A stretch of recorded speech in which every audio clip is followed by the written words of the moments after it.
All right, now. So, okay. Hey, so welcome back to the podcast. I'm one of your hosts, Derek. And I'm Paige. And this is officially our first episode. Yeah. Well, we did record one before, and then it didn't save correctly. So. It didn't save at all. So this is our official first episode. And we're just gonna, we're just gonna dive in. We're not really gonna do funny jokes or anything. You listen to those podcasts and it's 10 minutes of nonsense, and you're like, I didn't even. Sometimes that's good. Sometimes I don't want to hear that. I listen to a lot of podcasts, and sometimes I like hearing that. Do you? And then sometimes I don't. I don't know. Sometimes it's 15 minutes get in to and the point. They're still, but I think that's good though. Sometimes. To have the banter, that's really what it is. It's just nonsense banter. Yeah, but it's the, get situated. Do you have to be warmed up to have a conversation? You should, depending on what you're talking about. I mean, I guess if it's a heavy conversation, then it would be, I think that would make sense to be hey, I'm warming you up for this. But if it's just, hey, it's just talking, conversation. It's just a conversation, which, by the way, is what we're doing. This is what we're doing. So we're okay. So I'm making fun of those people, and we're doing the exact same thing. So we've been at this. We've been at this since 7 o'clock this. 6 o'clock, 7 o'clock this morning. So. Yeah. But yeah, the struggles of podcasting, they're real. So. This is true. I think if we were just doing audio, this would be a lot easier. But because we're trying to do video, and I never really gave a whole lot of respect to videographers and the work that goes into it. It's a lot of skill. It's very complex. Yeah. Yeah. So it's a lot. So. Yeah. But yeah. All right. So today we, actually a few days ago, we did a post on Instagram just kind of talking about hey, or I used the example of the kids washing eggs and our son. What, did they break a lot of them? They do that, but I overheard, and I'll tell the story here. So I overheard one of my sons say to his sister, "You better suck it up, Buttercup, and get this done." And I don't say stuff like that. First of all, we've never said that before, so I think he heard it on something else. But I corrected him, of course, because that wasn't a very kind response. But that response definitely kind of had me thinking about just agriculture in general and just kind of the state that we're in, and the state of just kind of, or I guess the idea that for farms, it's you're just gonna, you just gotta weather through the storm. And so that's kind of what we're gonna be talking about today is, I guess, the hot topics of what's happening within agriculture and inflation, and specifically kind of how that's impacted us. So, I think, Derek. Yeah, it doesn't, it's not my, yeah, it's a good topic. I guess it ain't the best topic, but it's definitely something that that we don't talk a whole lot about, and I feel I don't know why. I think because people want to I don't think people want to pretend. I think that people they don't want to be looked at as a complainer or as a I don't know. It's just something. I mean, that's actually something that I've noticed in the agriculture community. It's often there's kind of this misconception that if you don't say anything, then it's not happening. Hmm. So if you don't ask, then it's not really happening. And I say that because majority of the time, as you're talking to people, as I'm talking to other, if I'm talking to other farmers, I'm having a conversation with another farmer friend of mine, and in the conversation, it just may come up that, oh, I'm raising pigs, and you're like, oh, okay, well, how's that going? It's like, oh, well, just the usual, like pigs getting out all the time, not really gaining weight, and that's not normal. Like, that's not really a normal thing for pigs to get out all the time. Or the conversation that we had with one of our farmer friends was the loading of pigs, like loading pigs on a trailer to go wherever, like just trying to get pigs on the trailer. And I remember me and the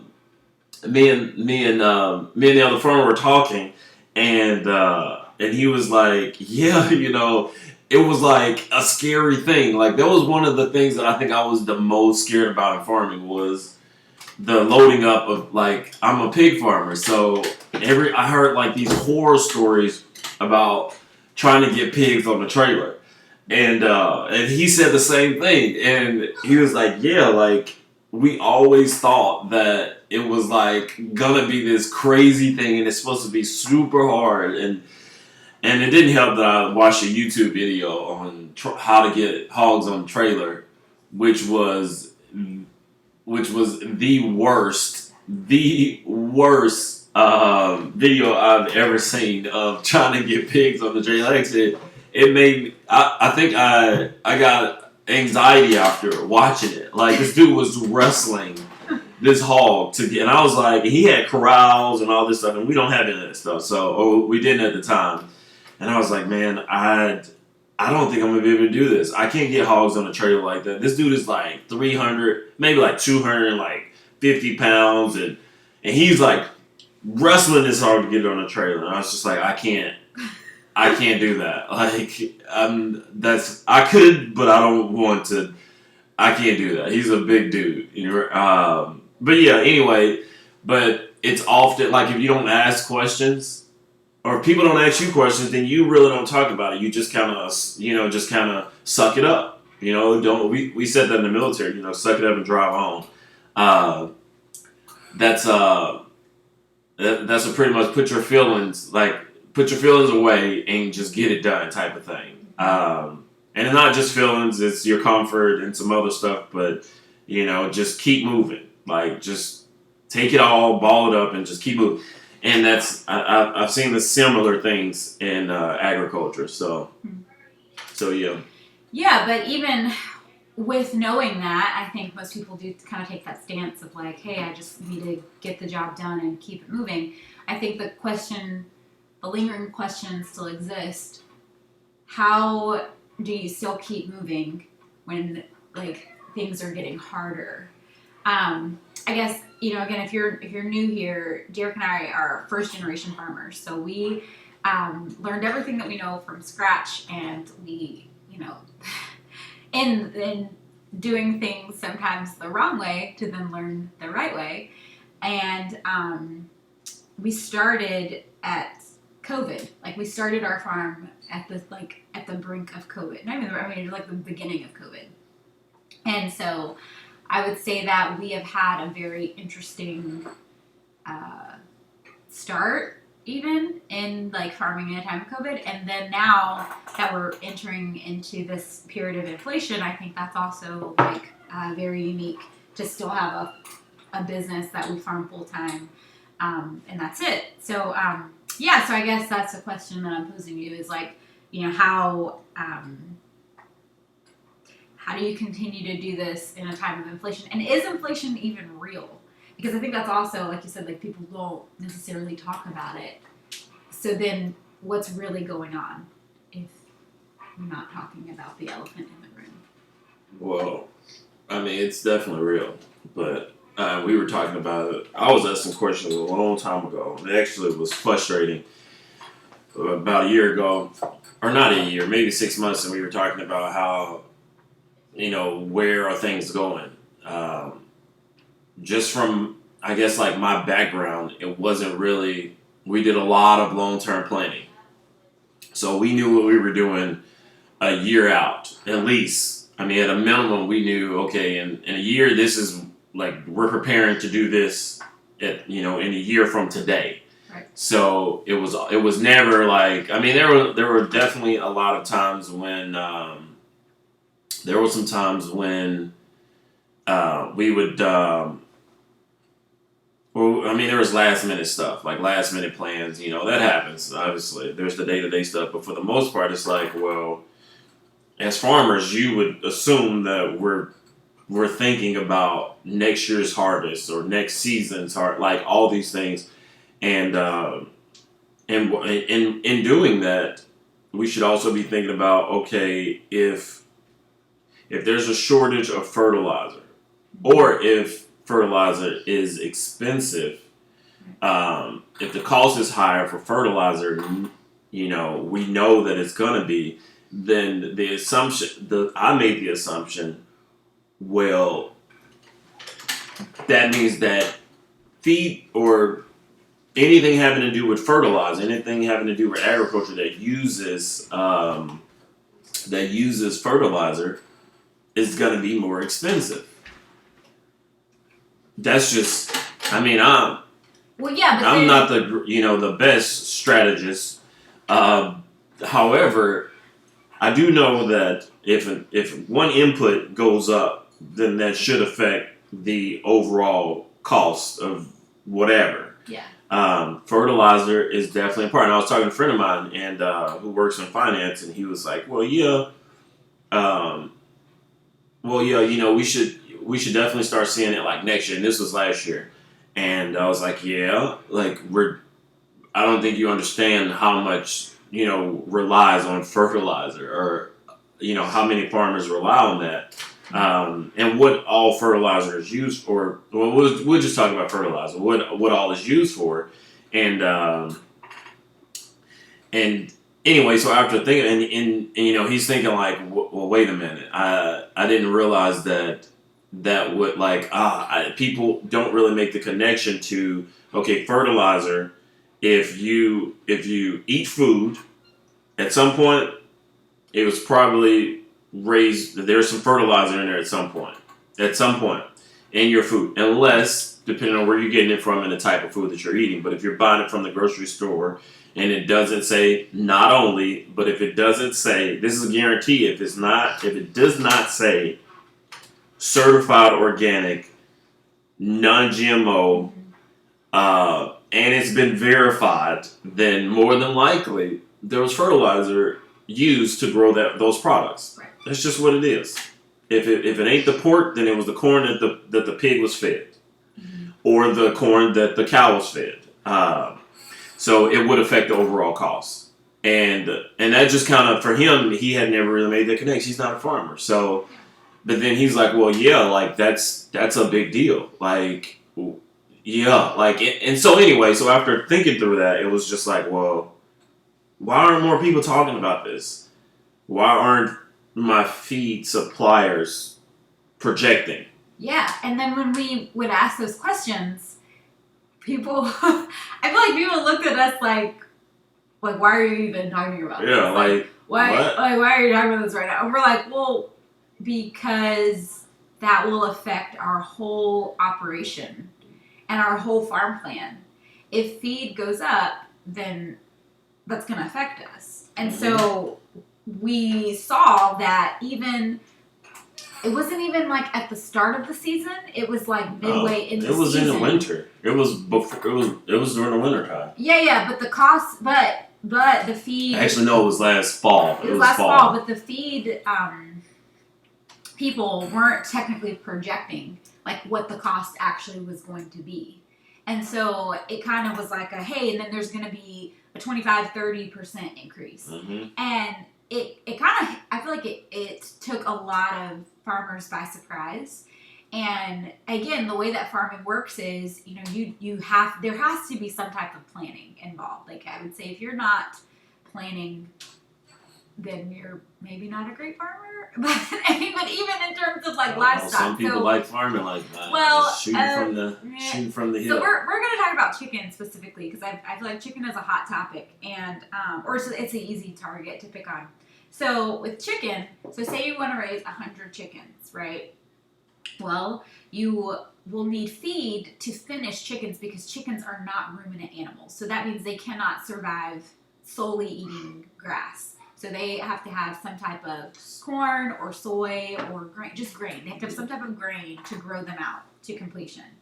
And if you are starting growing your chicken, typically you have an idea of like, okay, this is how much it's gonna cost me to grow my chicken out. And I feel like chicken is such a good thing to pick on because, man, like it's, I feel like in terms of making money on chicken, you really have to plan because your feed is a really big part, and not even your feed, but also your labor is a big cost as well. But there's all of these little pieces that affect the overall cost of the bird that the consumer does not see. So, for example, the consumer doesn't see the labor that's involved, and the consumer doesn't see the packaging that's involved, or the sticker, or the marketing, or like all of these pieces that bring this together. But let's go back to just growing it out.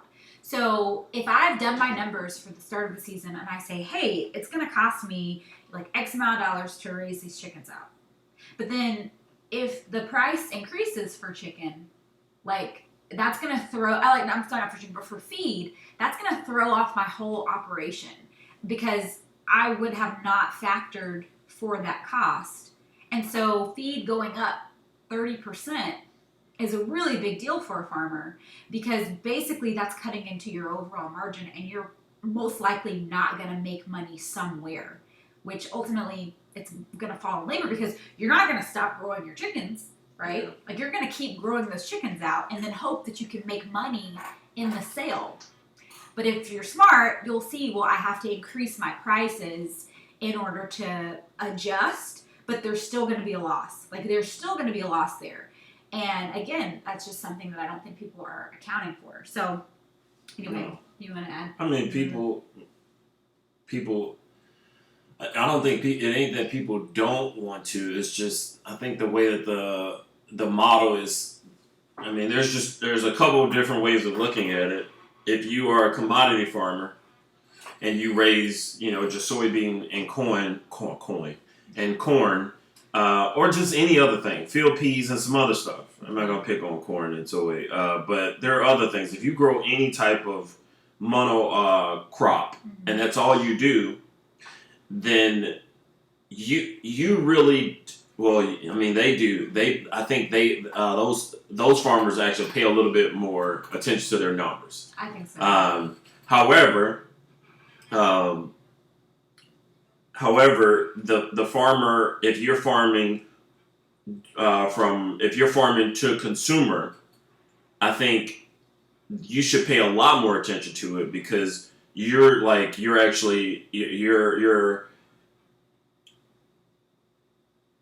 be like you're gonna absorb either the loss, or like you're gonna absorb all the loss. That's just what it is. Like you're gonna absorb a lot of the loss that are in there. So if you're doing direct to consumer, if you're raising it from animals or from birth to consumer, if you're selling direct to consumer, then those prices are going to affect you more than the average farmer that doesn't have to worry about transporting. That the mono crop farmer, he's just going to take the trucks are just going to come and pick up the corn. Right. He's not factoring in the price of fuel because he's not driving. It's not his truck, so it doesn't affect him. So, but when the product leaves his farm and it goes on the truck, and then that's the fee that's tacked on, right? That whoever's supplying those trucks, whatever feed supplier is doing that, is probably going to factor in those costs. He's going to say, well, it's going to cost them, $100 for delivery. It's going to cost me, or for delivery plus fuel, plus man hours for driving their truck. He has a number that he or she is going to factor in because he doesn't want to lose money because he has to pay his employees, right? And because he has to buy additional products. He's got to buy fuel. He has to buy all these things in order to make this product. So the feed supplier he's going to factor in those prices. He's going to say, okay, well, fertilizer costs this amount, Minerals Cross, this man hours, and they're gonna say, okay, well, feed price is now, $5 more. Meanwhile, me being a chicken farmer on the ground, if I haven't paid attention to it, and I have a CSA, and my CSA, all of my customers have paid their money. They paid, right? They paid for the season. They've already paid, and I mean, even any type of I'm gonna say CSA. You got CSA, and you pay. We should probably tell people if you don't know what a CSA is, it's a community supported agriculture program. Yeah. And this model was actually started by a black farmer, and but the model was to be able to give some relief to the farm, to the farmer. So especially with livestock or produce or anything of that nature, there's upfront cost. And so doing the model of a CSA, it's like a commitment saying, hey, I'm going to invest to help you cover the cost that it's going to take to get this off the ground. And either you pay it in full or you pay it in increments, but you're committing to supporting that farm. So, sorry. So that so if you pay if all of your members, and this is a part of being a farmer, like it's your responsibility to make sure that you're planning this out so that your customers know this. Right. This is just a part of being a farmer. This is why you can't be a high school dropout or a ninth grade, I'm done. Like, you got to do a little bit of math. Right? Just a little bit. Like, you gotta, it's the reason why we need the best of the best in farming. So you have to be able to think this, you got to be able to plan this out. That way, your customers are paying this money. And they're saying, okay, well, I'm going to pay $5 a pound for a chicken. That's my number, because that's what you're going to tell them. Okay, we're projecting we're going to give you 100 chickens for the year at $5 a pound. That's what you're going to get. You get you, right? And then these customers pay this money. And then you don't pay attention to it, and you raise your first batch, and then you're getting ready to finish your batch, and then you get some more feed, and then the feed is $5. I'm just using this. It's $5 more than it was. So it originally cost you $5 to raise a bird. Now, because inflation is doubled, it's not that high, but we're just using it as an example. Now it costs you $10 to raise that bird, right? Instead of $5 to raise the bird. Okay, well, it's not that big of a deal. My profit margins were still pretty high. Okay, so either you're gonna tell the customer that it costs $5 more for you to raise that bird, so your inputs are higher. And that means that your overall cost can no longer be $5 a pound, right? Because, you were originally, right? So it was already $5. You were paying $5 to raise it. So if it's $5 a pound, right? So if you leave it the same, either you're going to eat that cost, or you're going to tell that customer, unfortunately, the cost of feed went up. I didn't see it coming. And we're going to have to charge you at least $7 a pound, right? Just to make it, or $7.50 in order for us to absorb. So that as a community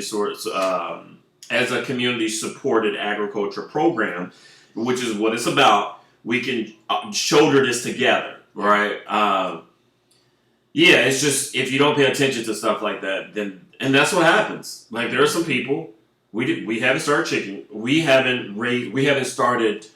We are not running anywhere near capacity for chicken, and that's specifically for a reason. I didn't feel good about the cost of feed, and I'm glad I didn't, because it's just there are a lot of inputs for chicken this year. So, so inflation is real, and if you are not. And what does that mean? Like, some people, I had to go look it up too. Like, I had heard of inflation. I'm pretty young, only 22, and I haven't heard. I had heard inflation before, but I mean, I studied it, but I didn't really remember exactly how it would affect me as a business owner. This was like I was in like high school or something. Like, inflation, okay, cool. That's something I don't know about that. That ain't got nothing to do with me. All right, I used to work for the government. We didn't talk about inflation. That it didn't concern us. But as a business owner, inflation is real, right? And it's real if you want to believe it or not. If you don't want to believe that inflation is real, then you're probably either you probably have already gone out of business, or you're gonna go out of business. Yeah. That's just what it. Unless you just got a lot, like it's inflation is real. Mm-hmm. Cost of inputs are extremely high right now. And we used to joke about the hog panels. Hog paneling is real. We don't use as many hog panels right now because they're so expensive. But yeah, so cost of goods are high, and even though like we saw it coming, it just was still we're projecting because we don't really know. But with the cost of fuel as well, like all of this goes into the overall cost, and if we're not paying attention to that, then we're going to be in trouble. Yeah. So I guess so. Yeah, maybe we could talk about how this has affected us directly, and I feel like we've touched on those things, and then steps that we're taking to kind of deal with sucking it up. Sucking it up. Maybe that's what we should call this episode. So I guess like off the cuff, it's what's happening right now has affected us regarding feed, absolutely, transportation, the cost of gas is like super high. I think everyone is feeling that in everywhere. But again, if you have a farm, and especially if you are not a commodity farmer like us, you're driving. The nearest processor is 2 hours away? So, hour An and hour? 30. Yeah, but then you're going back and forth. So, I mean, just imagine making drives to a processor, and then your gas price has really increased. Yeah, people don't pay attention. People don't pay attention to that, but that's going into your cost. Packaging, I think across the board has increased everywhere at least 5%. I mean, maybe 10, depending on where you're going. So yeah, I mean, if you don't want your products wrapped in butcher paper, and there's nothing wrong with butcher paper, but vacuum sealed is kind of nice. That's an increase. But yeah, just overall your COGS, which your cost of goods. When you're running a business, that's something you have to look into. And even we at one point were really pushing e-commerce, and I still believe that e-commerce is like the new way of shopping for everyone. But even with that, trying to navigate, okay, but how much do we push into e-commerce right now when there's inflation going across the board with everyone, even with the distributors, who would kind of be the ones transporting your product. There's been an increase there too. And so when you are a small farm, I think that's something that you have to take into account, because if you're not prepared to really ramp up your volume to match the demand, then I think that's something that you just kind of have to hold, in both hands to see if it's... Yeah, and so this is not a farming podcast. This is not just a farming podcast, or so when we're this is all information that's helpful for us as farmers, and then as consumers, if you're asking, if you're wondering why when you go to the farmer's market or when you talk to your farmer and you say something about a price increase and they have this look on their face like they're disturbed or irritated. This is why. This is why, because the reason why these products, the prices have increased, is not because they're trying to, become millionaires. Right. It's just, that's not what it is, and it's not. And I would even say that majority of them don't even want to raise their prices. They don't want to do it. It's not like the opportunity. There are some out there that are looking for the opportunity to raise their prices. But for the most part, most people, they don't want to raise their prices. They don't want to have to come and tell you that. And then we think about these things. When Paige and I were doing the numbers with one of our business partners, we were discussing the prices, and I mean, just off the back, we have these margins that have to be hit Right. And if we don't hit them, then we don't do them. Yeah. Which is why we're not raising as much chicken. Is because not because we can't. It's because the margins that are require that the chicken be at a price that we just don't really. It's just a lot of money for some chicken. Right. And by all means, we still raise chicken and we're selling chicken. But typically what we would do is we would raise a lot and we're gonna push it and then we're gonna raise it and we're gonna get it in the freezers and we're gonna we like to have a surplus to keep it going. Right. But this year stocked. But this year, knowing that not doing the surplus, knowing what's happening, it's like, do we really want to take a gamble that? And I don't think we would be sitting on chicken, but again, business-wise, knowing like, okay, but there's more inputs. There's just a lot costs. of inputs. Like, is this really going to be worth it? And will the consumer just really decide, like, hey, maybe I would like to have something else that will maybe sustain or station, like maybe sustain me a little bit longer. And I love chicken, but I don't know if I love it that much to say that I'm gonna pay that much, But it's the cost. It's the cost. And if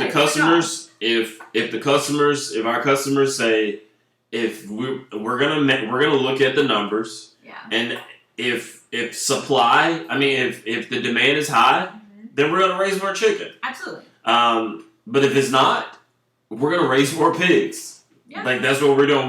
We like raising pigs anyway, so we're gonna raise more pigs and we're gonna sell more beef. And that's just because there's less inputs.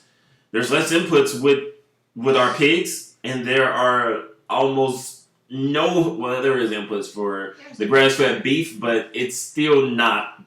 It's nowhere near the amount of inputs with chicken. Like it's just not. Yeah. I don't have to go to the store for anything for our cattle. Like I don't go to the store. Mm-hmm. Maybe for like cleaning supplies. Get alfalfa. But other than that, like we don't go to and some of these things aren't required. It's just something that we give them we want them to have these things. It's not a requirement. To have it. So yeah, that is. So yeah, it's not just for consumers and it's not just for farmers. It's just one of the things that we thought about as we were doing our planning. Like, hey, I don't know if we want to charge this. So, but we're going to if we sell it. We don't have a problem with saying this is what it costs. Yeah. These are the margins. This is where they have to be in order for us to be a sustainable business. And there's no question there. We love our customers and we like our community, but not enough to be hungry and going out of business. Just because we don't want to say anything. Yeah.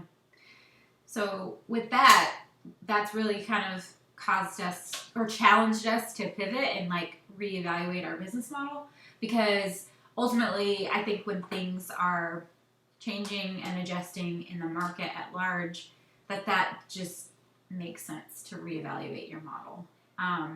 When we started the farm, I would say we definitely had an idea of this is what it's going to look like. Don't really see it changing much from here. We had other things that we wanted to do even, but because we had to adjust, and I feel like that's kind of, and maybe this is just entrepreneurship in general, but I know that I've heard that you have to be prepared to pivot out at any moment's notice, because if you don't, then you're going to be left in a position that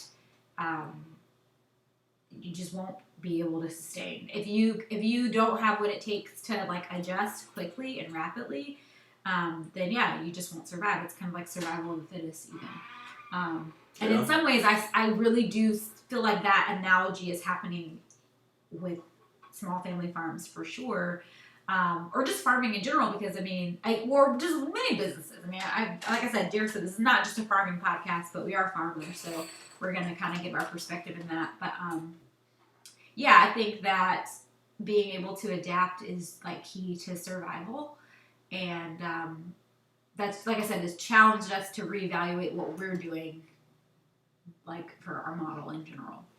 Yeah, I mean, adapting and pivoting is I think it's definitely important. I think one of the things that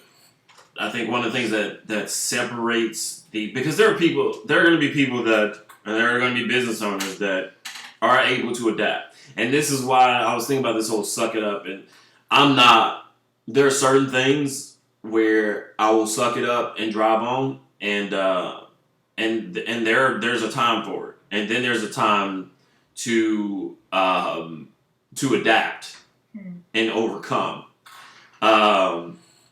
And suck it up and drive on mentality just means that we're kind of, because when I hear that, I hear, just keep doing it, keep doing what you're doing, and don't worry about, there are going to be brighter days, inflation is going to go away, and people, like, I hear you, like, I'm not saying, hey, fear inflation in the end. No, not at all. There's definitely hope, right? But you also have to act. I feel like you have to act on something. You can't just sit there and be like, well, you very much can just sit there.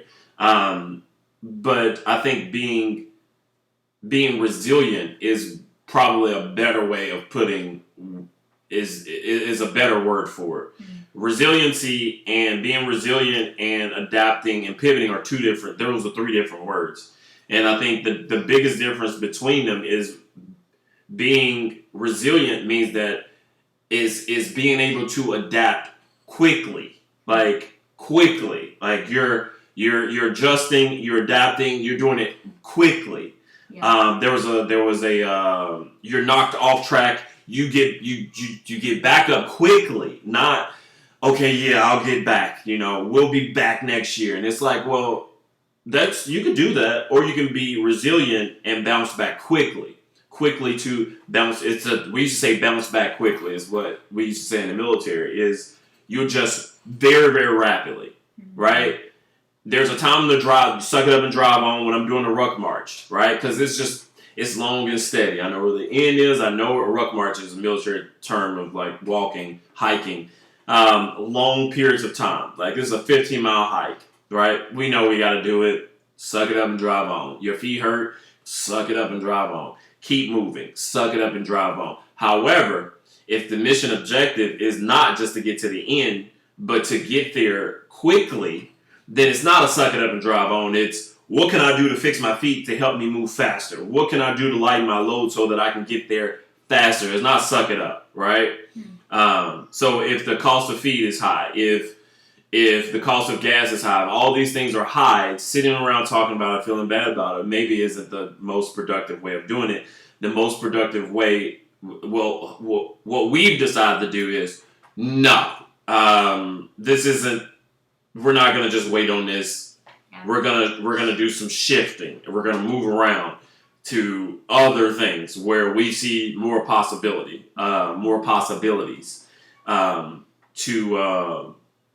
to be successful, because that's overall what we're trying to do. So our business model is, we decided, no, we need to go back and look at it.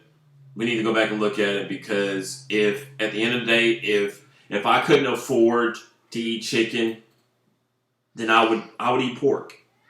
I'm gonna still eat meat. I'm not gonna not eat it. I saw the Chipotle, and and we don't eat Chipotle. We used to, and I wish we still could, but we can't. It doesn't do good for us.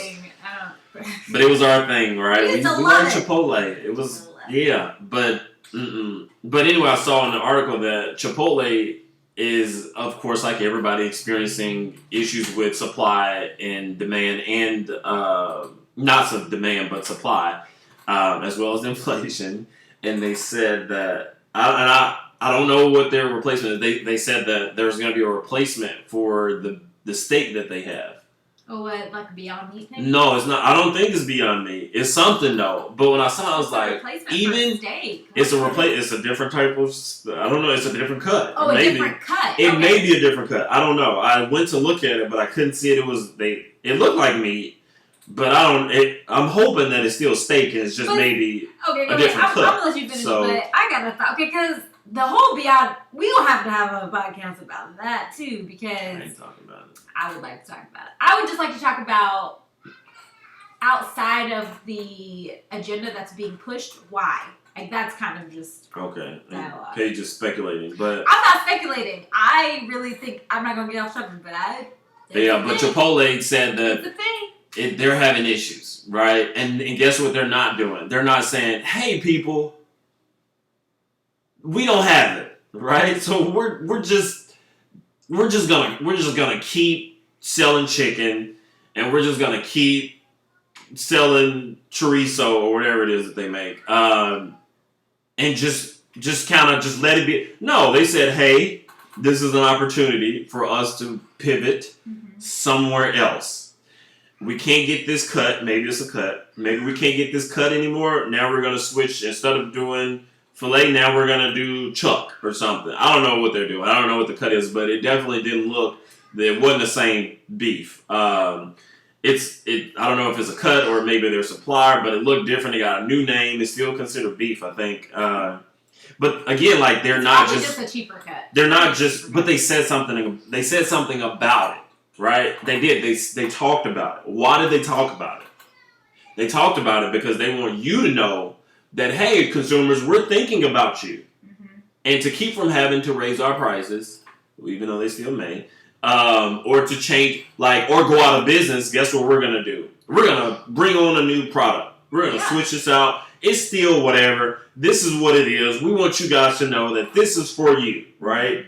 That's what, they're not just continuing to do the old thing, and they're not doing that. So if they're not doing it, then that's a sign that we probably should not do it as well, because it's all about, this is a publicly traded company. It's all about profits for them. Like, that's all it's about. They're trying to make that's the bottom line, is profits. And we can learn something by that. Our bottom line is not profit, but at the end of the day, if we're not profitable, we're not in business. True. So yeah, what were we talking about? We're talking about pivoting. That's kind of it. And We didn't talk about our business model. we're still looking at it.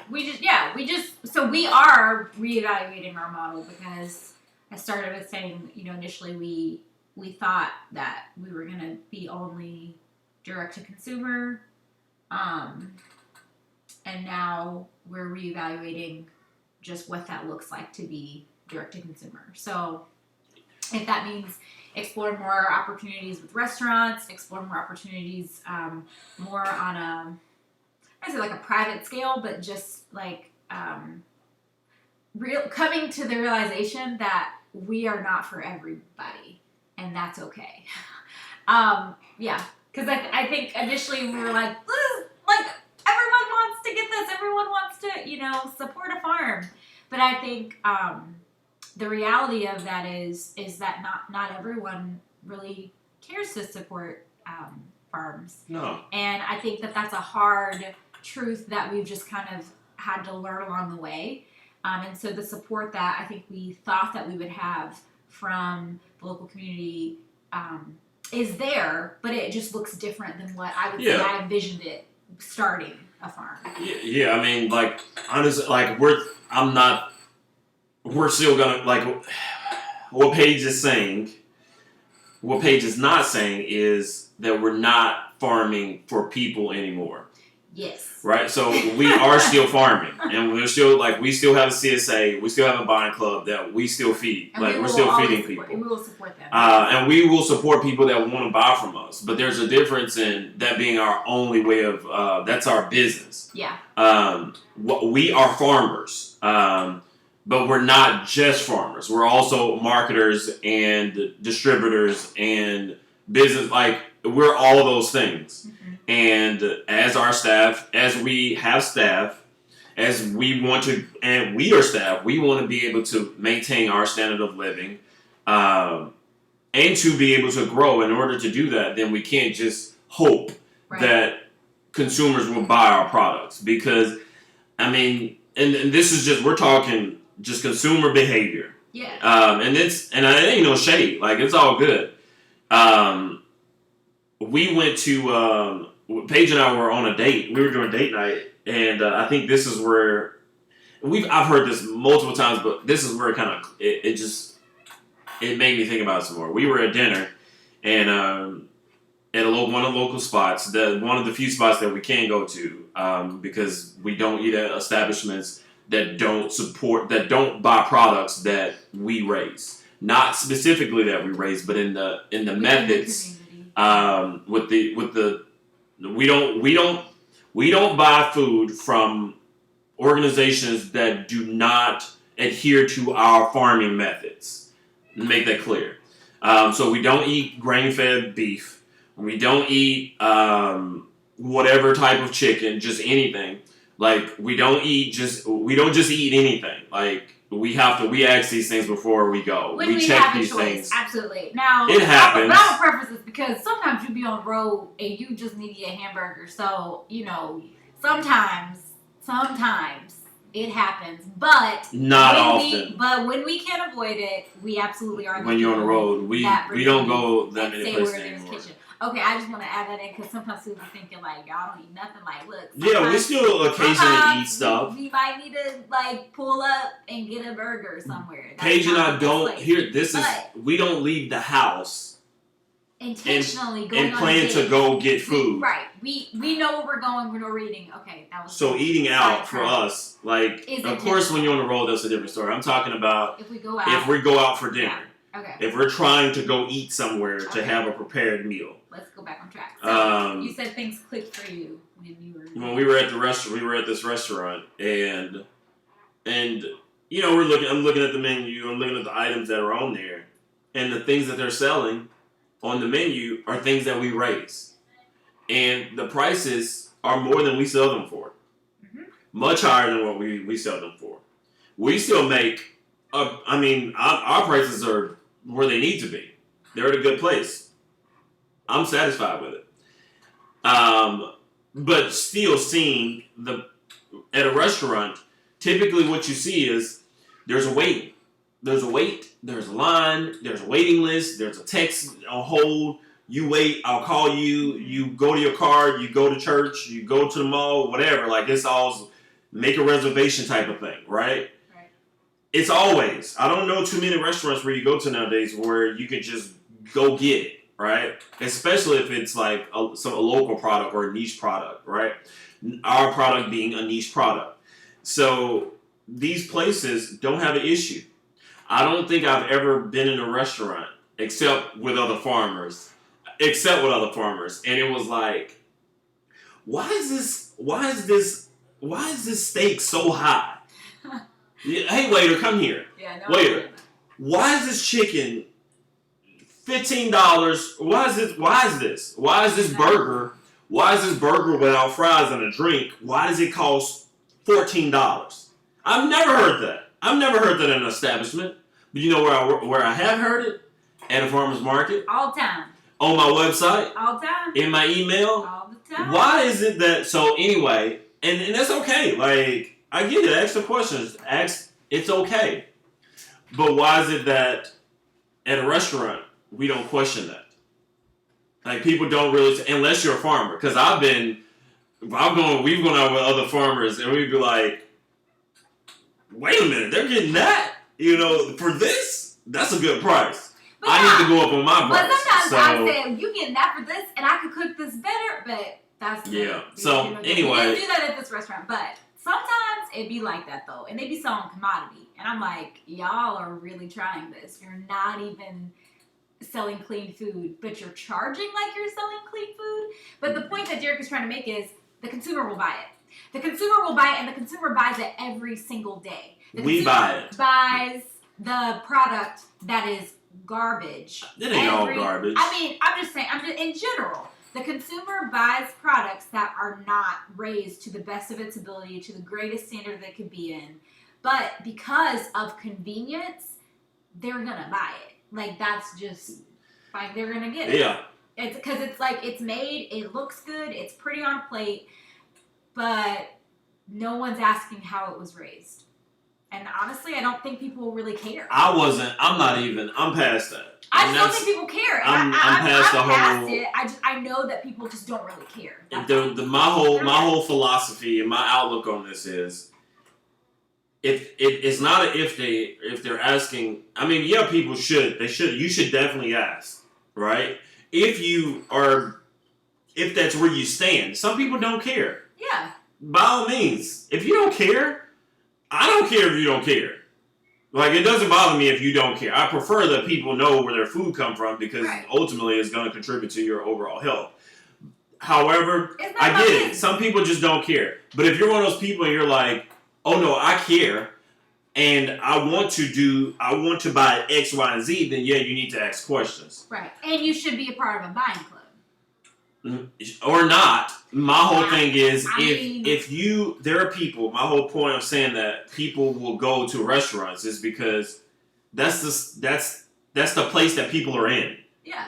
Like, if you don't cook, I don't care if you don't cook. You don't cook. Some people can't cook. That's true. And if you can't cook and you live by yourself, maybe you don't need to be a part of a buying club. Yeah. Maybe you don't. You don't. You got a job. You don't need to. You know, you travel a lot. It's gotta, you should go and eat somewhere or support something. Like, you should. I agree. And if you go to those, and my whole point of saying all this was, people are gonna make a choice to do what they want to do. Mm-hmm. What I just realized is, when people go to a restaurant, they don't ask about prices. Right. And that's perfectly fine. That's good. That's good. I like it. It's okay. But at the farmer's market, they do. So what that tells me as a business owner, maybe my focus needs to change.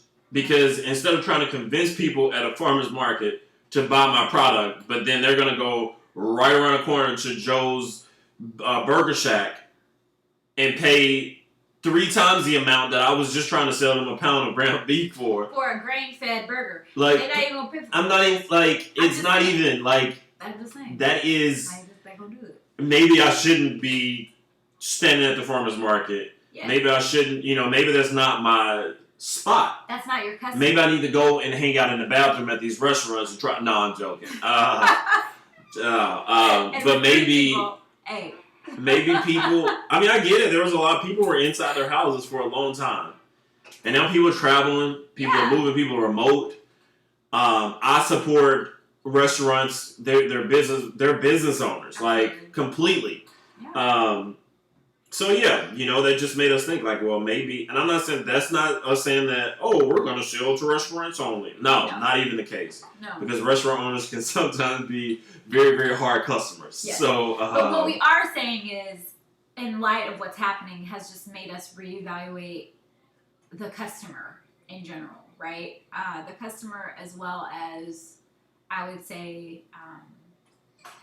our promise or our offering. Like, we will always raise food with integrity. We will always raise our products to a certain standard. But again, we're not going to fight with anybody. And I just don't. And I also think that it shouldn't be like convincing and like pleading and begging people like at a farmer's market that this is good. You're worthy to eat this. Like, no. Like, I mean, if you want to, but people are going to make the decision that they want to make. And yeah, that now we're kind of leading into another conversation. But that's kind of the topic for today. So, yeah. Yeah, so thank you so much for joining us, and yeah, we'll talk to you next time. Did you want to say anything else there? No, Paige just ended the podcast. I did. I just ended the podcast.